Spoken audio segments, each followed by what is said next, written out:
Hey everybody, welcome back. I am Megan Hovey, founder and CEO of Hovey & Co., a relationship-centered accounting firm here in Kansas City, Missouri. I am repping our Chiefs today, so go Chiefs as we start this out. We are talking on this channel about mindset shifts to have in your small business, philosophies, principles that you can really grasp onto in starting and running your business. It's been a grind for me for 10 years, and it is a grind to own a small business, to serve customers, manage employees, and I want to help everybody find fulfillment on the other side of that grind.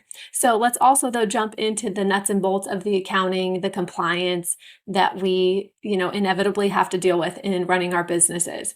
So today, let's talk about three tips, tricks, ways to know that your accounting may be incorrect, might not be getting done correctly by someone, by yourself. Maybe it's not getting done at all, because that happens.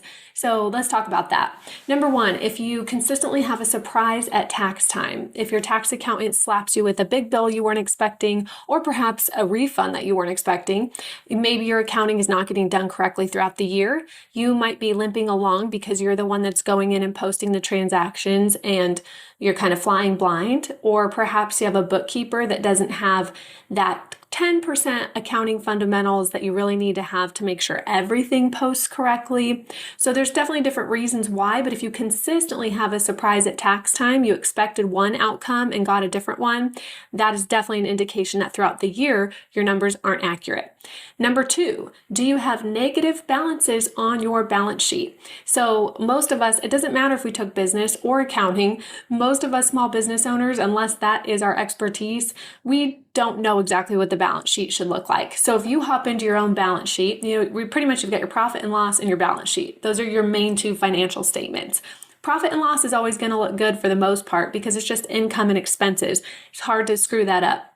The balance sheet is where the truth really lives. So if we want to see how messy a set of books are, that's where we're first going to take a look, is at that balance sheet.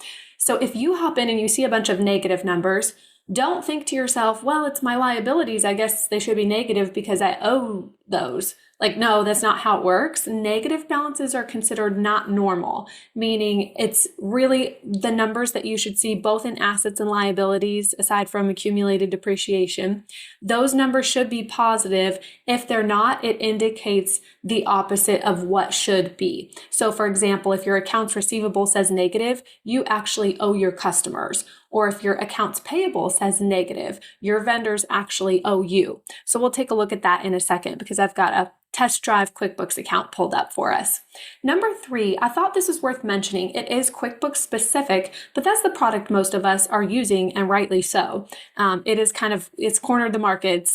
It's hard to find competition for QuickBooks Online because of all the bells, whistles, features, automation. So most of us are living in QuickBooks Online. There is an account in QBO called undeposited funds. And what I have seen many times over is people overreport their income and overpay in taxes because something wasn't posting correctly, and that undeposited funds account builds and builds and builds.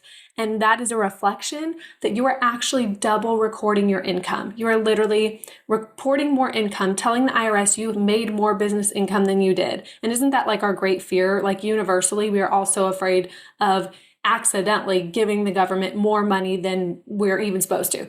So let's take a look at that really quick here in QuickBooks so I can show you exactly what I'm talking about.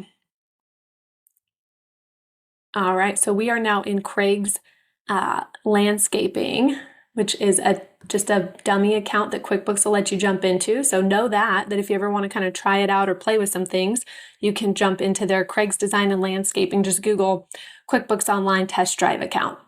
All right, so we're coming down here. This Craig's Design and Landscaping has, $2,000 in the business bank account. And then you scroll down and we've got $54,000 in undeposited funds. When that undeposited funds balance only builds and it doesn't come back down, that means you are literally double recording your income. So that's something to look out for. If you're just kind of like, hey, I want to check and see, I saw this YouTube video, I want to see how my accounting looks. If you go into your balance sheet and that number is very high relative to the rest of your numbers, you probably have a problem there. It can happen, number one, because if you're invoicing customers out of QuickBooks and then not being careful when you're in your banking feature and not matching those two things up, you can accidentally call that income in your banking screen, but you've already recorded it as income when you invoiced it. So instead of posting, you need to match those two, and that we could do a whole YouTube video on that. But just know that, pay attention to that balance. I've seen it multiple times. Doesn't matter industry. I've seen that happen multiple times. And then I just want to scroll down and show you what I'm talking about with negative balances. So down here, like we've got other current liabilities, we've got Arizona Department of Revenue payable. That means sales tax. So this landscaping company has some kind of element of sales tax in their business. So you could say to yourself, well, negative 300. Yeah, I owe them $3,000, negative 3,000. No, this literally, the way it reads means Arizona Department of Revenue payable owes you $3,000 because it's a not normal balance. So those are a couple things to look out for. If we're doing, some bookkeeping cleanup, we will log in and see, 6 accounts that have negative balances. That's an indication that there's a lot of cleanup to be done and a lot of corrections to be made. So those are a few things to look out for. I would love for you to jump in and comment as to the things you want to talk about next in this channel, whether it's kind of high level thoughts and philosophies on how to run a business, but let's talk about accounting. Let's talk about taxes. The whole point of this channel is to find some community, because it is lonely to be a small business owner, to run a startup, to have employees and not necessarily have someone else to kind of talk through some of the issues you see in your business day in and day out. That's the problem. We can't control what comes at us via customers, teammates, processes that go awry. So come on in. I can promise you, if you comment on something relevant, I will make that content for the next video. So I am so glad you joined. Go ahead and like, subscribe, and just continue to come back so that we can build that community here. This is what I've done for 10 years one-on-one, and I'm just so excited to do it, at scale with more people, because we all deserve more from our accounting processes, and we all deserve to be not alone. Find that fulfillment on the other side of the business grind. Thanks so much for joining, and we'll talk again soon.